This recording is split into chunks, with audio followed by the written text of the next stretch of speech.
한인 1세대를 대표하는 정치인 고 윤여태 저지시티 시의원을 추모하는 동상이 세워져 지난 토요일 개막식이 개최됐습니다.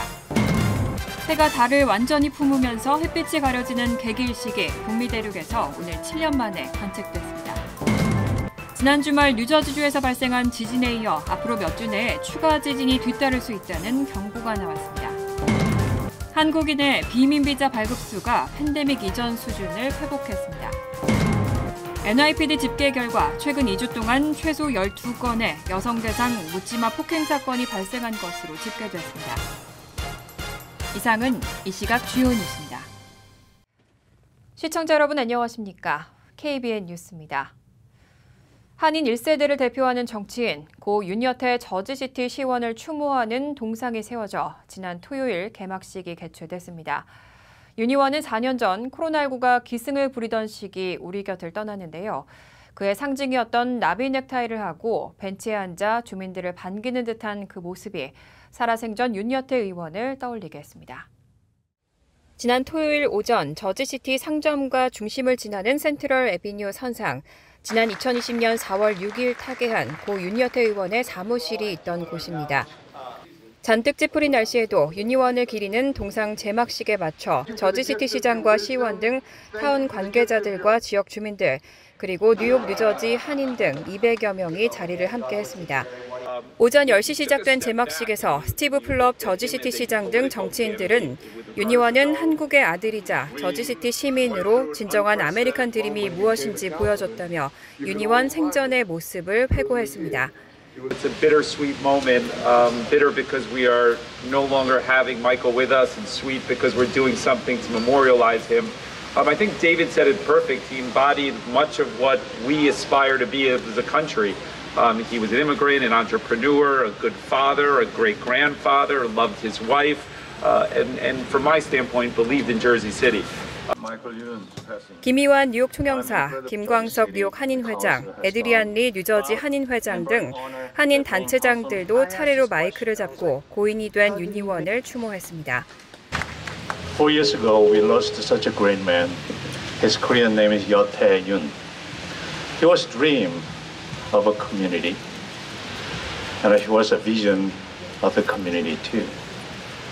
And we remember him as a man of a community, man of fashion, man of dedication for the development of the community and the society as well. 이어서 건물 한쪽 면에 설치된 동상이 베일을 벗고 환한 미소로 벤치에 앉아있는 고 윤여태 의원의 동상이 공개됐습니다. 윤 의원을 상징하는 나비 넥타이를 한 그 모습에 오랜 친구들은 눈시울을 적시기도 했습니다. 윤 의원의 부인과 두 아들 등 가족들도 자리를 함께하고 참석자들에게 일일이 감사의 인사를 전했습니다. 2013년 한인 최초로 저지시티 시의원에 당선된 고 윤여태 의원은 활발한 정치 활동을 펼치던 중 지난 2020년 4월 6일 코로나19로 65세의 나이로 세상을 떠났습니다. 해가 달을 완전히 품으면서 햇빛이 가려지는 개기일식이 북미 대륙에서 오늘 7년 만에 관측됐습니다. 세계의 우주쇼로 불리는 개기일식이 대도시를 가로지르면서 수억 명의 관심이 쏠렸습니다. 오늘 미국을 비롯해 멕시코, 캐나다 등에서는 지역에 따라 개기일식 또는 부분일식을 보기 위해 많은 사람들이 하던 일을 멈추고 하늘을 올려다봤습니다. 달이 움직이는 경로에 따라 그 그림자에 들어가면서 개기일식이 관측되는 곳으로 알려진 지역에는 수백만 명이 몰려들었습니다. 이번 일식에서 가장 좋은 전망을 볼 수 있는 달 그림자의 길에서 벗어나 있는 뉴저지 북부 지역 등 아쉽지만 부분 일식을 보는 것으로 만족해야 했던 곳에서도 많은 사람들이 한동안 하늘의 시선을 빼앗겼습니다. 뉴욕에서는 오늘 오후 2시 10분경부터 일식이 시작되면서 태양이 가려지기 시작했습니다. 뉴요커들은 우주쇼를 보기 위해 건물의 옥상과 공원들에 모여 일식을 관찰하며 흥분과 경이로움을 나눴습니다. 리버티 사이언스 센터에서는 일식이 오후 3시 25분경 최고조에 달했을 때 10부터 1까지 카운트다운을 하기도 했습니다. 잠시 풍경은 조금 더 어두워졌고 4시 36분경 1시간 26분간의 일식은 끝이 났습니다. 북미에서 관측되는 개기일식은 2017년 8월 21일 이후 약 7년 만입니다. 이번 개기일식 이후에는 2044년 8월 23일에나 다시 개기일식이 있을 것으로 예상됩니다. 특히 이번 개길식은 7년 전인 2017년 나타났을 때보다 더 넓은 곳에서 더 오래 관측되면서 많은 사람들의 관심이 집중됐습니다. 지난 주말 뉴욕시와 인근 지역에서는 200년 만에 가장 강력한 규모 4.8의 지진이 발생했는데요. 그런데 앞으로 몇 주 내에 지난번과 비슷하거나 더 강한 지진이 뒤따를 수 있다는 경고가 나왔습니다. 지난 5일 오전 10시 23분께 뉴욕시에서 서쪽으로 60여 킬로미터 떨어진 뉴저지주 헌터돈 카운티에서 규모 4.8의 지진이 발생했습니다. 진원의 깊이는 4.7킬로미터였습니다. 뉴저지에서 발생한 것으로는 200년 만에 가장 강력했던 이번 지진은 뉴욕시의 마천루와 자유의 여신상까지 파장을 미치면서 많은 주민들이 흔들림을 느꼈습니다. 자유의 여신상 곳곳에 설치된 웹캠에 잡힌 당시 영상을 보면 관광객들로 붐비는 리버티 섬 가운데 서 있는 자유의 여신상이 거칠게 흔들리는 모습을 확인할 수 있습니다. 하지만 다행히 현재까지 큰 충격이나 부상 관련 보고는 없었습니다. 다만 여전히 안심하기는 다소 이르다는 지적도 나옵니다. 지질조사국은 이번 본진에 이어 몇 주 안에 규모 5 이상의 지진이 뒤따를 가능성이 3%라고 발표했습니다. 이미 본진 발생 후 현재까지 11차례의 여진이 발생했고 향후 일주일 동안에만 규모 2 이상의 여진이 최대 27건까지 발생할 수 있을 것으로 전망되고 있습니다. 한편 이번 지진을 유발한 구체적인 단층을 규명하기 위한 작업도 시작됐습니다. 미국 동부 지역은 태평양판과 북미판이 만나는 경계라 지금도 지진이 잦은 서부와는 달리 아득한 고대에 이미 지각을 변형시키는 구조 운동이 끝났습니다. 하지만 당시 생겨난 오래된 균열과 취약점은 여전히 존재합니다.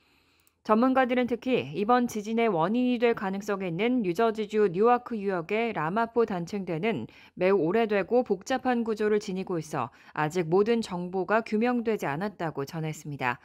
지질조사국은 추가 지진 발생 가능성을 감안해 시민들의 주의를 당부하고 있고 지진에 대비한 안전조치를 강화할 것을 권장하고 있습니다. 한국인의 비민비자 발급수가 팬데믹 이전 수준을 회복했습니다.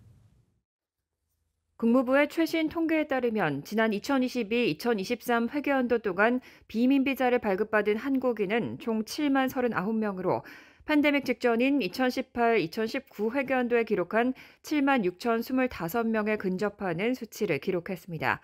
직전해 5만 9,564명보다 1만 475명, 17.6% 늘어났을 뿐만 아니라 팬데믹 직전이었던 2018-2019 회계연도 7만 6,025명 이후 처음으로 7만 명을 넘어선 겁니다. 팬데믹 발생 이전 연간 비민비자 발급 건수가 꾸준히 7만 3천에서 7만 9천 건을 오갔던 것과 비교하면 여전히 적은 수준이지만 눈에 띄는 회복세입니다. 이 가운데 학생비자, F비자가 17,930건으로 전체 비민비자 발급 건수의 약 25.6%를 차지해 가장 많았습니다. 이외 인턴십 등을 위해 발급받는 교환 방문비자, J비자와 관광 방문비자 발급수도 크게 증가했습니다. J비자는 13,622건, 관광 방문비자는 9,208건으로 집계돼 팬데믹 기간 동안 억제됐던 여행과 교류의 활성화를 보여주고 있습니다. 미국과의 조약에 따라 투자하거나 투자한 기업에 취업하는 이들을 위한 E비자, 즉 투자비자의 발급 건수도 6,839건에 달했습니다. 다만 학생비자, F비자 발급은 직전해 2만 225건에 비해서는 오히려 줄어든 것으로 파악됐습니다. 한편 국무부에 따르면 2022-2023 회계연도에 한국 서울 주한 미 대사관을 통해 영주권을 발급받은 사람은 총 4,471명으로 파악됐습니다. 직전해 4,978명보다는 소폭 줄어든 수준입니다. 오늘 11월 대선에서는 바이든 대통령과 트럼프 전 대통령이 다시 맞붙게 됩니다. 그런데 두 후보를 지지하는 전통적인 세대별 지지 기반에 변화가 생겼다는 분석이 나왔습니다. 보통 미국 대선에서는 보수적인 노년층이 공화당을, 젊은 세대는 민주당을 선호하는 경향을 보여왔습니다. 하지만 최근 여론조사 결과 이런 추세가 뒤집힌 것으로 보입니다. 지난 3일 발표된 NPR PBC 여론조사에 따르면 24세에서 39세, 1980년대 초반에서 1990년대 중반에 출생한 밀레니얼 세대와 18세에서 23세, 1990년대 말에서 2000년대 초반에 출생한 밀레니얼 세대에서 트럼프 전 대통령의 지지율이 바이든 대통령보다 2%포인트 높게 나타났습니다. 반면 45세 이상의 유권자들 사이에서는 바이든 대통령의 지지율이 전반적으로 더 높게 나타났습니다. 지난달 27일 나온 폭스뉴스 설문에서도 30세 미만 유권자층의 지지율은 트럼프 전 대통령이 18%포인트 차로 바이든 대통령에 앞섰습니다. 또 2월 말 뉴욕타임스 여론조사 결과 바이든 대통령의 65세 이상 유권자층 지지율은 트럼프 대통령보다 9%포인트 높았습니다. 모든 여론조사에서 이렇게 뚜렷하게 세대별 지지 역전이 나타난 것은 아니지만 경향성을 보이고 있습니다. 폴리티코는 이러한 수치가 세대별 지지율 역전을 나타내는 신호라면 바이든 대통령 입장에서는 나쁘지 않은 맞교환이라고 짚었습니다. 청년층 투표율이 노년층보다 훨씬 낮기 때문입니다. 다만 최근 여론조사에서 바이든 대통령과 트럼프 전 대통령은 접전 양상을 보이고 있습니다. 또 대부분의 경합주에서 트럼프 전 대통령이 앞서고 있는 점을 고려하면 노년층 지지율의 상승이 바이든 대통령에게 꼭 유리한 것만은 아니라는 지적도 나옵니다. 또한 이런 세대별 지지 역전 현상이 인종 및 계층 등 보다 넓은 인구 구조 변화를 반영할 수 있다는 분석도 제기되고 있습니다. 최근 여론조사에서 트럼프 전 대통령은 2020년 대선 때보다 흑인 라틴계 유권자들 사이에서 지지율이 높아졌고 바이든 대통령은 4년 전 트럼프 쪽으로 기울었던 백인 유권자층에서 세를 얻고 있습니다. 폴리티코는 최근 설문조사가 실제를 반영할 수도 있고 선거 후에야 드러날 조사 오류의 결과일 수도 있다고 지적했습니다. 대형 보험사들이 환자들에게 과도한 진료비를 부과하고 있다는 보도가 나왔습니다. 보험사들이 숨겨진 수수료 체계를 활용해서 환자들의 진료비 부담을 높이고 있다는 지적입니다. 보도에 따르면 유나이티드 헬스, 시그나, 에트나 등 대형 보험사들은 데이터 분석업체 멀티플랜과의 외주 계약을 통해 환자들에게 돌아가는 진료비 부담을 키울 수 있는 수수료 체계를 둔 것으로 나타났습니다. 미국에서는 고용주가 의료비를 지원하는 직장보험 가입자가 많습니다. 대기업들은 자체 기금을 통해 직원의 의료비를 지원하되 행정 처리는 일반적으로 보험사에 맡깁니다. 그런데 사전에 계약된 지정 의료진이 아닌 비지정 의료진으로부터 불가피하게 진료받은 경우 고용주는 의료진이 청구한 비용 중 얼마를 부담해야 할지를 일일이 산정해야 합니다. 이런 과정에서 멀티플랜은 고용주가 부담할 적정한 진료비 비중을 산정해 보험사에 알려주는 역할을 하는 데이터 분석 업체입니다. 그런데 문제는 고용주가 부담하는 진료비 비중을 줄일수록 멀티플랜과 보험사에 돌아가는 수수료가 커지는 식으로 설계된 숨겨진 유인 체계가 있다는 겁니다. 멀티플랜 입장에서는 비지정 의료진 진료비에 대한 환자 부담을 키울수록 수익이 늘어나는 구조인 셈입니다. 연방정부는 이런 문제를 해결하기 위해 2022년부터 노 서프라이즈법을 시행했지만 멀티플랜과 관련된 직장 건강보험 청구에서는 여전히 많은 사각지대가 존재한다고 뉴욕타임즈는 지적했습니다.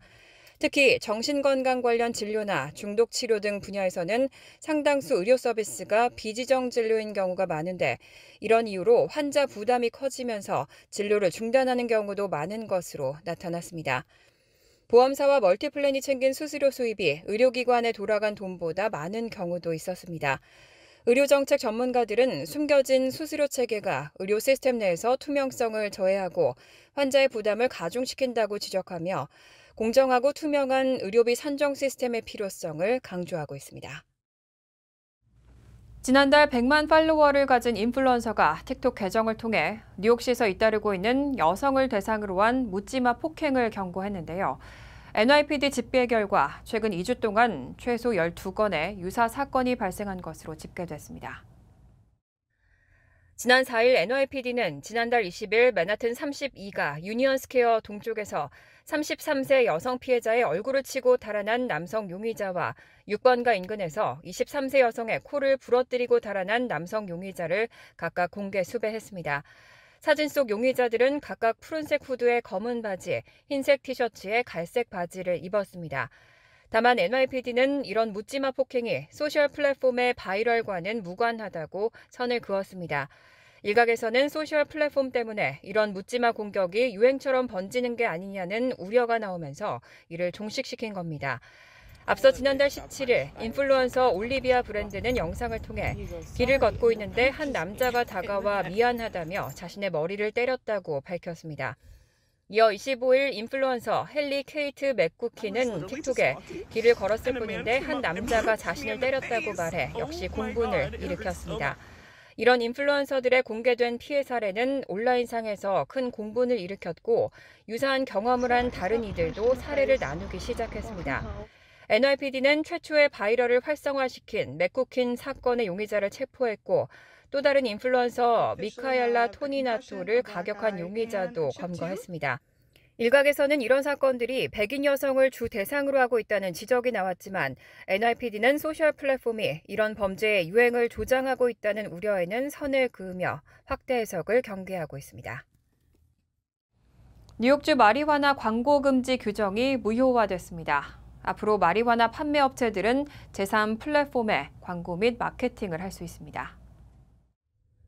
케빈 브라이어트 뉴욕주 법원 판사는 지난 4일 뉴욕주 마리화나 관리국과 마리화나 관리위원회는 마리화나 업체가 제3 플랫폼에 광고를 게재할 수 없다는 규정이 어떻게 개발됐는지 설명할 증거나 정당성을 제시하지 않았다며 마리화나 광고 금지 규정을 무효화하는 명령을 내렸습니다. 지난해 9월 마리화나 판매 웹사이트인 리플리 홀딩스는 제3 플랫폼에 마리화나 광고 및 마케팅을 금지하는 규정에 대한 소송을 제기한 바 있습니다. 리플리는 이번 규정 무효화 소식에 구매 결정을 내릴 소비자에게 광고를 통해 정확한 정보와 선택권을 제공하는 것이 중요하다며 이번 조치를 통해 합법 라이선스를 보유한 마리화나 소매업체가 경쟁 환경에서 동등한 광고 접근권을 갖고 성공할 수 있길 바란다고 전했습니다. 이번 법원의 결정으로 소비자들에게 보다 넓은 정보 제공과 선택의 폭이 확대될 것으로 기대한다는 입장입니다. 하지만 이번 결정에 대해 일부에서는 우려의 목소리를 내고 있습니다.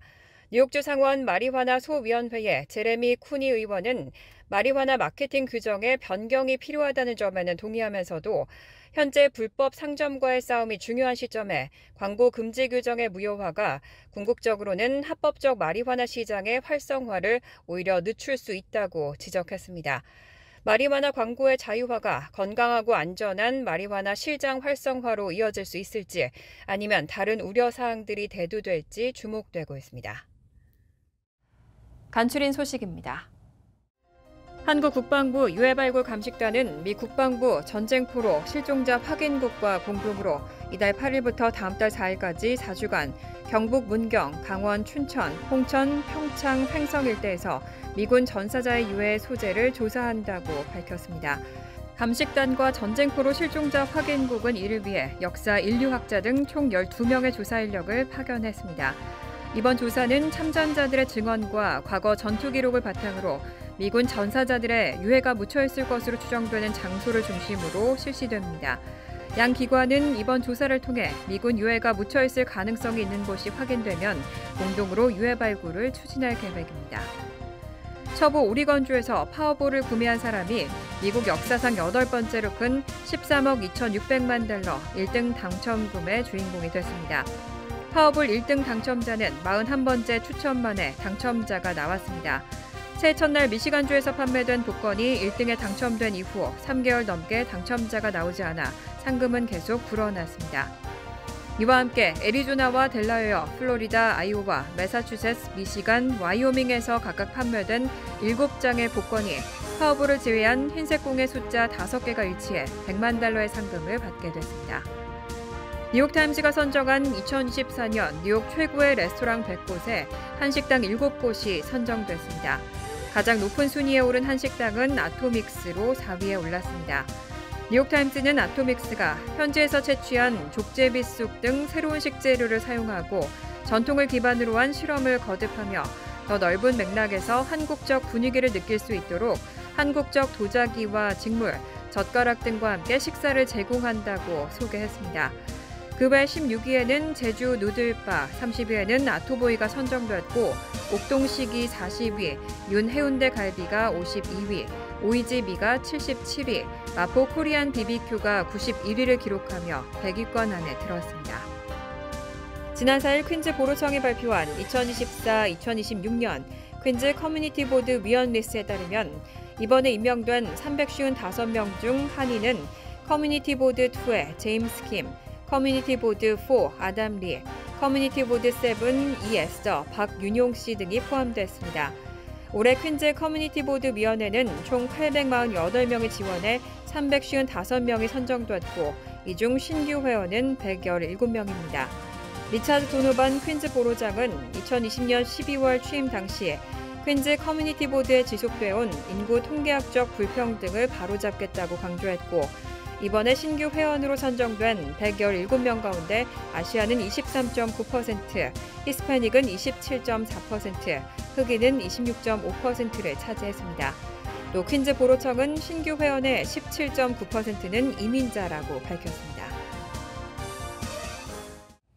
환율과 증권 소식입니다.